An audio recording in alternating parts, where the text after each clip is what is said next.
Hi, welcome to first news. ఈ video కనుక పూర్తిగా చూసినట్లయితే మన గవర్నమెంట్ పనితీరు ఎలా ఉంది, ప్రభుత్వ పాఠశాల పరిస్థితి ఎలా ఉంది, ప్రభుత్వ పాఠశాలలో విద్యార్థుల తింటున్న భోజన పరిస్థితి ఎలా ఉందో అర్థమవుతుంది మనకి. అధికారులు నిద్రపోతున్నారా? మాగనూర్ ఘటనపై హైకోర్టు సీరియస్. నారాయణపేట జిల్లా మాగనూర్ జెడ్పీ హై స్కూల్లో ఫుడ్ పాయిజన్ అయ్యి 50 మంది విద్యార్థులు అస్వస్థకు గురైన ఘటనపై హైకోర్టు సీరియస్ అయ్యింది. అధికారులు నిద్రపోతున్నారా అంటూ ఫైర్ అయ్యింది. రాష్ట్ర ప్రభుత్వం కూడా దీన్ని సీరియస్గా తీసుకోవడం లేదంటూ మండిపడింది. నారాయణపేట జిల్లా మాగనూర్ జెడ్పీ హై స్కూల్లో ఫుడ్ పాయిజన్ కావడంతో 50 మంది విద్యార్థులు అస్వస్థకు గురైన సంగతి తెలిసిందే. ఈ ఘటనపై తెలంగాణ హైకోర్టు తీవ్ర ఆగ్రహం వ్యక్తం చేస్తుంది. అధికారులు నిద్రపోతున్నారా అంటూ ఫైర్ అయ్యింది. పాఠశాలలో ఫుడ్ పాయిజన్ చాలా తీవ్రమైన అంశమని పేర్కొంది. ప్రభుత్వ పాఠశాలలో మధ్యాహ్న భోజనంలో క్వాలిటీ పాటించడం లేదని దాఖలైన ప్రజా ప్రయోజన వాద్యంపై హైకోర్టులో విచారణ జరిగింది. పిటిషనర్ తరపున సీనియర్ న్యాయవాది చిక్కుడు ప్రభాకర్ తన వాదనలు వినిపించారు. రాష్ట్రంలో అన్ని ప్రభుత్వ పాఠశాలలో తరచుగా భోజనం వికటిస్తుందని కోర్టుకు తెలియజేశారు. దీనిపై స్పందించిన న్యాయస్థానం వారంలో 3 సార్లు భోజనం వికటిస్తే అధికారులు ఏం చేస్తున్నారంటూ ఆగ్రహం వ్యక్తం చేసింది. పిల్లలు చనిపోతే తప్ప స్పందించారా అంటూ మండిపడింది. అధికారుల నిర్లక్ష్యానికి ఇదొక నిదర్శనం అంటూ మొట్టికాయలు వేసింది. అలాగే ఈ విషయాన్ని రాష్ట్ర ప్రభుత్వం కూడా సీరియస్గా తీసుకోవడం లేదని ఫైర్ అయ్యింది. వారం రోజుల్లో కౌంటర్ వేస్తామన్న ప్రభుత్వం న్యాయవాదిపై కూడా హైకోర్టు ఆగ్రహం వ్యక్తం చేసింది. జిల్లా కేంద్రంలో ఉండే అధికారిని సంప్రదించి వివరాలు సేకరించేందుకు వారం రోజుల సమయం ఎందుకంటూ ప్రశ్నించింది. హైకోర్టు ఆదేశాలు ఇస్తేనే అధికారులు పనిచేస్తారా అంటూ ఫైర్ అయ్యింది. వాళ్ళకి కూడా పిల్లలు ఉంటారు కదా, మానవతా దృక్పథంతో వివరించాలంటూ హితవు పలికింది.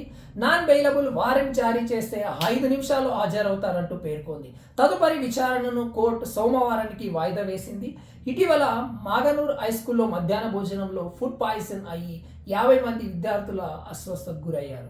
ఆ తర్వాత అదే పాఠశాలలో మళ్ళీ 29 మంది విద్యార్థులు అస్వస్థకు గురయ్యారు.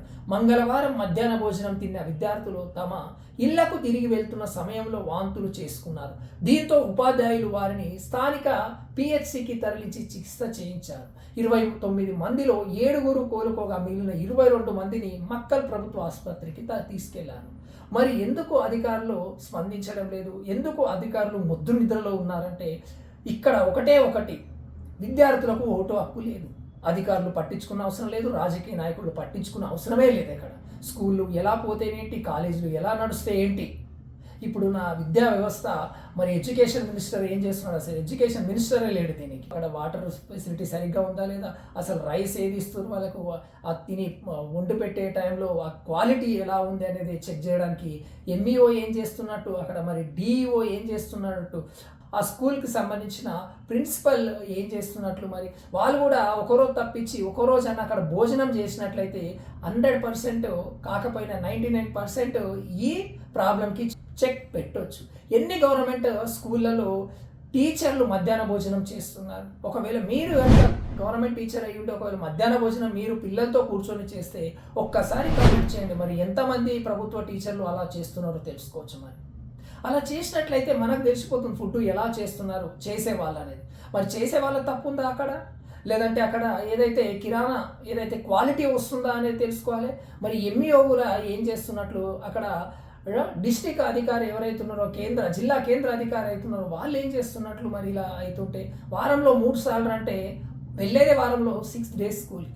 ఆ 6 daysలో 3 రోజులు అన్నం బాగుంటలేదు, లేదంటే ఈ అస్వస్థకు గురవుతున్నారంటే మరి పెద్ద ఎత్తున ఈ స్కూళ్ళకు సంబంధించిన ఫుడ్ ఎవరైతే అందజేస్తున్నారో ఆ ఫుడ్ అందజేస్తున్న దానిలో మరి ఆయిల్లో ప్రాబ్లం ఉందా, వాటర్లో ప్రాబ్లం ఉందా అనేది అధికారులు జాగ్రత్త పడితే తప్ప ఇదాన్ని సొల్యూషన్ కాదు. హైకోర్టు వెళ్ళేంత వరకు మీరు సీరియస్గా తీసుకుంటలేదంటే మన ఇప్పుడు చదువుతున్న వాళ్ళు గవర్నమెంట్ స్కూల్లో చదవడానికి ఇంకా ఎంతమంది ముందుకు వస్తారు ఇలా జరిగితే? మరి దీనిపైన మరి రేవంత్ సర్కార్ ఏమంటుందో, లేదంటే ఎడ్యుకేషన్ మినిస్టర్ ఏమంటాడో, మరి డిస్ట్రిక్ట్ ఎడ్యుకేషన్ ఆఫీసర్ ఏమంటాడో, ఎంఈఓ ఏమంటాడో, ఇలా ఉంది మన రాష్ట్రంలో ప్రభుత్వ పాఠశాలలు ప్రభుత్వ బడుల పరిస్థితి. మరి ఇక గవర్నమెంట్కి పిల్లలని ఎలా పంపిస్తారు పేదవాళ్ళు?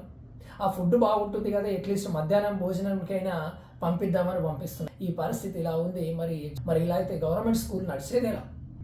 మరి మీరేమనుకుంటున్నారో కామెంట్ రూపంలో తెలియచేయండి. Thank you. జై హింద్.